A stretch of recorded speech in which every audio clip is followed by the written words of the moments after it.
Hey, what's going on, guys? It's Toby's Talk Show, and this is going to be the last episode of NFL free agency. So, we've discussed two parts, so two videos of the NFL free agency, and now we will just do a quick video. It's not going to be that long of the remaining big free agent moves that we have, and maybe talk about some deals that might be in the works or that I think could happen, because we still have some good players out there.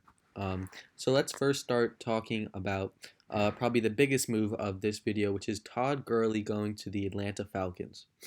So Todd Gurley at one point was the best running back in the NFL. It was only 2 years ago he was the best running back in the NFL. He dominated, and he was a big part of why the Rams made it to the Super Bowl that year against the New England Patriots. However, that summer there were news that was coming out that he had arthritis and his knee was messed up, and that showed this year. He had a lot less carries. I think he had like 35 less carries, um, and just you could see he was a little bit slower on the field, and it was because of his knee. And you can't really control arthritis. Arthritis is something that's going to eventually, grow and keep hurting your system. It's going to eventually slow you down to the fact that you might have to retire. So, Todd Gurley, we didn't know what we would see in these next few years. But supposedly there have been rumors that he's getting back to old Gurley, which is great news, and he's back into his where he used to play. He used to play in Atlanta, Georgia, for the Georgia Bulldogs, and now he's back playing for the Falcons, which is cool. It's a reunion. Um, but now Gurley gets a chance, on a 1-year deal to really redeem himself because he got a big deal from the Rams, and now he gets a chance on a 1-year deal with the Falcons to kind of redeem himself and prove that he is a very good running back in the NFL, and that he has a chance to be a top running back in the NFL this year. Because that the Falcons released Devontae Freeman, so it's pretty much his backfield and his backfield only, and so he gets complete control. And so I'm sure they're going to give him the rock. They have a very scary offense, and we could see what he could do in a new offense. They have Julio, Matt Ryan, obviously, Calvin Ridley. So they have a very good offense with Hayden Hurst at now tight end, obviously with Hooper going to the Browns. But that's a scary offense if Gurley could be back to his old self. We will see if he will be. Um, but big news nonetheless. The next big move is that Cam Newton was officially released. So Cam Newton was rumored, to be gone, especially after Teddy Bridgewater got his massive contract. Everyone expected that it was over for, Cam Newton in a Panthers uniform, and now it is officially true. So there are a few places Cam Newton can go. He could go to the Patriots and could definitely start there because they don't really have a quarterback. I know they have Stidham, but he's not that good, and people are hoping that he has a good year, but no one really knows. You could go to the Chargers, where Tyrod Taylor you're going to compete with, but other places there isn't that much room for him. Sadly, him and Jameis Winston. We could talk about Jameis Winston in a second, but him and Jameis Winston, there's not that much room for them anymore. You have, like, I've talked about this before, but I could go over it again. You have a lot of younger guys, or you have a lot of teams with younger quarterbacks that they're going to try to progress, like the Giants with Daniel Jones, the Jets with Sam Darnold, the Browns with Baker Mayfield. And then you have, the vets. You have Philip Rivers on the Colts and Tom Brady on the Bucks. So you have those veteran guys, Drew Brees on the Saints. And then you have those star quarterbacks like Patrick Mahomes, Lamar Jackson, Russell Wilson. Well, you know that they're your franchise guys. And of course, they're not going to move them for Jameis Winston or Cam Newton. So there isn't that much space for them. And especially after free agency, where all these guys signed players, like the Panthers signed Teddy Bridgewater and the Colts signed Philip Rivers. There isn't that much space for them anymore. All the quarterback slots are particularly filled, except really for the Patriots. And then you're going to have teams like the Bengals and Dolphins that are going to draft Tua and Joe Burrow, and maybe the Chargers draft Justin Herbert. So you don't know.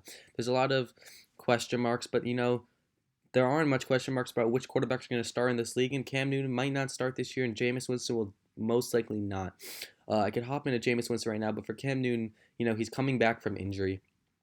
He was an MVP 5 years ago, so it's not like he's past his prime. Maybe his injuries must have slowed him down a little bit, and probably not his 100% self, but he definitely still has some skill left in him, and it's rumored that he feels ready to play. So if I was the Patriots, I would rather have Cam Newton over any of the quarterbacks we have right now. So I think the most realistic option is for Cam Newton to land on the Patriots. I think that's the one chance where he'll get the opportunity to start, and I think he wants to start. I don't think he wants to be a backup in this league. And I think that's really it's going to be either the Patriots and Chargers. And for Jameis Winston, it's kind of the opposite. Jameis Winston is someone who could be the best quarterback one week and could be the worst quarterback in another week due to how careless he is with the ball. He turns the ball over so much. He almost had 40 picks this year. If so, he had 30 picks. Picks that were caught, and then there were 9 picks that were dropped by the cornerbacks, meaning that he should have had over 40 interceptions, more than 100 points lost due to him turning the ball over, which is horrific. It's terrible. It's a lot of points you're missing up on. I think they had said that there were 7 games that they lost by less than a touchdown. And, of course, Jameis Winston did have interceptions in those games that could have caused, for them to lose the game. And they could have made the playoffs, so Jameis Winston was a little bit more careful with where he was throwing the ball. So I think a lot of teams look at Jameis Winston as a quarterback that has the potential, but needs to learn under someone. That's why he's rumored, maybe to go to the Steelers, because Jameis Winston is someone that, may take up a backup role for a few years and maybe learn under a big man, or maybe he stays in Tampa, which is very unlikely, especially because he tweeted something that he was out of Tampa, and learns under Tom Brady. But I think, maybe this year or two will be a learning season for Jameis Winston to kind of learn, maybe under someone that hasn't thrown that many interceptions, how to be more careful with the ball. The next thing I want to talk about is the XFL and how a lot of players from the XFL are being signed, especially PJ Walker being signed to the Panthers. So I think it's a great opportunity. The NFL doesn't really have a G League per se, just like the NBA has, and maybe the XFL could be the new G League for the NFL. There are these guys that want to show out, just like in the G League, and they want to get their chance, and they get to do that. And teams get to really see if they want to pick them up, and then if teams are interested and they think that these guys could be very good for their team, they will sign them. So it's a chance for them to play football, have fun, get paid, and then maybe even get paid even more by the NFL and play, and reach their goal of playing in the NFL, which is really, really cool. The next thing I want to talk about is Dontari Poe signing with the Cowboys. So the Cowboys lost some D-line help, but they're definitely getting stuff back. They got the 2 Panthers D tackles in McCoy and Poe. Randy Gregory, after the CBA was signed and now you cannot be suspended for weed, you're now allowed to be reinstated. Now he has the chance to come back and prove himself, and he was a pretty good D-end when he was playing to his potential. So I think, the Cowboys stocked up their D-line, and I think especially if Gregory, makes it clear that he's coming back before the draft, I think they'll work on their secondary. So the Cowboys, even though they didn't make a lot of big moves like the Tier 1 moves, they made a lot of Tier 2, Tier 3 moves that will definitely help them in the long run, especially on the defensive side. The next thing we will talk about is that Jadeveon Clowney, he still is on a team, but there have been rumors. Supposedly he declined a $17 million deal by the Dolphins, except he did comment on an Instagram that is 100% not true. He doesn't know what they're talking about. But it's still interesting because I talked about it in my last video. But for someone that only had 2 sacks last year, I believe, I know you're a very good player, and obviously stats may not show it sometimes, but trying to break the bank is not going to happen, especially this late in free agency. Now that teams have signed a lot of their guys that they're going to play, not every team has that much cap space left. So Clowney is kind of putting himself in a position where, you either suck it up and, take the money that they're going to give you, or you may not play this year because teams aren't willing to give you the amount you pay, and if you're being too stubborn to pay that, you may not play in a team next year. Clowney is a very good player, and he'll definitely help any defense he's on, but it's all going to depend on how much money he is willing to take and how much, of his price he will be willing to lower to sign with the team, because there may be struggles and contract discussions, and it may lead to a team being like, you know what, if he doesn't want to take my $15 million that I'm giving him, then we're going to move on, and that's happening. The next thing we could talk about is Tua. There was a video of him with his hip looking very nice, and it looks like he's back to perfect health. I think he'll go to 5, especially with this video. I think the Dolphins are going to take him at 5 anyway. They've obviously done their health reports and looked at how his hip has been doing, and everything's been showing a sign of it going well. And so I think, Tua will be a Dolphin next year unless the Dolphins find a way to trade up. I know there's been rumors, but I don't think the Bengals are going to move from a quarterback that is shown to be a franchise quarterback for years to come. I think the Dolphins will have to stay put at 5, maybe move up just to protect that they're going to get Tua. But I think Tua will be a Dolphin, and that Dolphins team is looking good. They're doing the right thing, and I could talk about it for a minute. The Dolphins are doing something where, they have their franchise pieces, and they're spending their money wisely. They're not signing people to 5-year deals unless they know that they're franchise players like Byron Jones. They're signing these guys to 2, 3-year deals that, have something to prove, and they're hungry, and that's what the Dolphins team is about. They have a lot of guys that want to prove something. Like Devontae Parker last year wanted to prove that he wasn't picked in the first round for nothing, that he was good, and he proved it last year. So you have Ogba that hasn't played that much and wants to prove himself. You have Shaq Lawson that's been riding the bench, never started, but had 6.5 sacks and wants to prove himself. You have Byron Jones, who's going to be your franchise guy for 5 years. So it's very interesting. I think they're doing a good thing. They're getting a lot of gritty guys. Hopefully it works out for them. But they had money to spend, so you can't be mad at them for spending it on all these guys, especially because they had the money to spend. They didn't want to just waste it and not use it at all, and so it makes sense. The next thing we could talk about is the logos of the Chargers and Rams. So the Rams, I thought they could have done much better with it. I actually think their second logo with the ram, with the head of the ram, looks a lot better than their first logo. I don't know. I just don't really understand it. It's not that I don't understand. It's just not like a great look. I understand, it's like an A. The horn part of it is making the A, but I don't know. I'm just not a big fan of it. Let me know what your guys' thoughts are. I just thought they could do a lot better. A ram is a very cool animal. You could do a lot with the horn and stuff, and they just made an A with it. They didn't even have the ram in the logo at all. They just completely got rid of it and changed it to LA. So I'm not a big fan of that. I actually like a ram. I think it's a cool look. And the Chargers, they released a new logo, but it looks exactly the same. I think the curve might be different, and they changed their blue to a little lighter. I like the change. I think it's a very good change. The light blue is definitely a good fit. And I mean, I guess the logo looks better. I'm not sure. It's just the curve. So that's really it.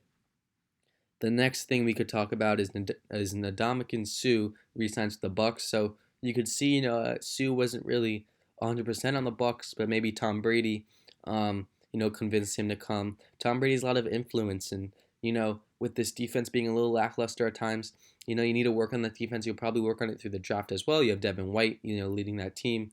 But I don't know, maybe this shows Tom Brady and how much he has influence on who comes, who does it. But it's a good sign that they got Ndamukong Suh back to help that D line.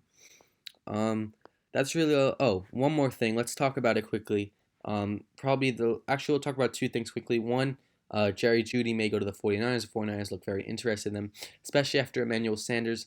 They got the 13th pick for DeForest Buckner, so expect them to either get D-line help, since you're losing DeForest Buckner, or get a wide receiver after losing Emmanuel Sanders. So that's probably what they'll be looking for. And it's a very deep wide receiver class. You have Jerry Jeudy, you have Ruggs, you have all these guys. You have probably 5 top 10 potential wide receivers, and not all of them are going to be in the top 10. It's a very heavy offensive line class as well, with a lot of teams in the top 10 needing a lot of offensive line help. So expect a lot of these good wide receivers to be there still, and the 49ers might get a steal at receiver. The last thing I want to talk about is Robbie Anderson signing with the Panthers. Now the Panthers have a pretty good core wide receiver. You have Anderson. You have oh my god, I just forgot their names. You have DJ Moore. You have Robbie Anderson. You have Curtis Samuel. That's a pretty good core for a quarterback that may need some wide receivers to help him succeed, especially his first year as a full-time starter. So I think it was good that they beefed up their wide receiver core, especially with someone that's coming in as a starting quarterback for the first time in 3-4 years since he was on the Vikings and Teddy Bridgewater. So I like the signing. It's only 2 years. If it doesn't pan out, it's over in 2 years. So it's not that big of a contract. And if it does work out, you could re-sign him after 2 years. So I just wanted to talk quickly about those few things. I hope you guys enjoyed. Let me know your thoughts down below. Anything you guys want to talk about, I'm free to talk about in the comments below. I'll always reply to your comments. Make sure to like, subscribe, push the notification bell, and just let me know anything you want down below. Again, I'm free to answer any of your questions, comments. Don't be afraid to comment anything. I love answering you guys. And yeah, that's really it. I'll see you guys in the next video. Bye, guys. The next video, we will probably move away from the NFL unless, the next video is going to be about the draft. Maybe we'll talk about the virus and about sports. That's probably be the next topic, or maybe something about the NBA. We'll see. I want to move away from the NFL for a little bit just because I did 3 straight videos about the NFL. So that's all I want to say. Now I'm done. I hope you guys enjoyed, and I'll see you in the next video. Bye, guys. Hey, guys. So I just wanted to check in quickly because I was thinking to myself while editing this video, I was like, wait a second, I definitely am forgetting someone, and I was. I can't believe I didn't talk about Melvin Gordon to the Broncos. I'll speak about it quickly because to me it really doesn't make much sense. I'm a little confused by it, honestly, because you have Philip Lindsay and Royce Freeman there, two very young running backs that could, progress to very good running backs, and then you sign Melvin Gordon. Why? Why are you trying to slow down the progression of Philip Lindsay, who could be a very good running back in the NFL? It doesn't make sense to me. Now you're splitting carries with Melvin Gordon, and Melvin Gordon is a very good running back. Don't get me wrong, but he's injury prone. And the money might have not been the problem. I don't think he got overpaid, underpaid, whatever. 8 mil is fine. 2 years, 16 mil. That's fine for a running back. But I just don't understand unless you're going to try to get rid of one of the running backs. But now you have 3 running backs you have to deal with, and you're not going to be able to split carries between all 3. So it confuses me a little bit. I don't really understand the Broncos' plan. Are they trying to tank again? Are they trying to, do something? I don't really get it. They didn't make that many off-season moves. They made a few, but not that many. So I don't know where they're trying to go. I know they're probably starting Drew Lock next year. So that it looks like they're tanking. I don't know. Maybe trying to progress their guys. I'm not sure. I don't really understand it. So let me know your thoughts down below. And that's really it. So now I will see you guys next time. Bye-bye.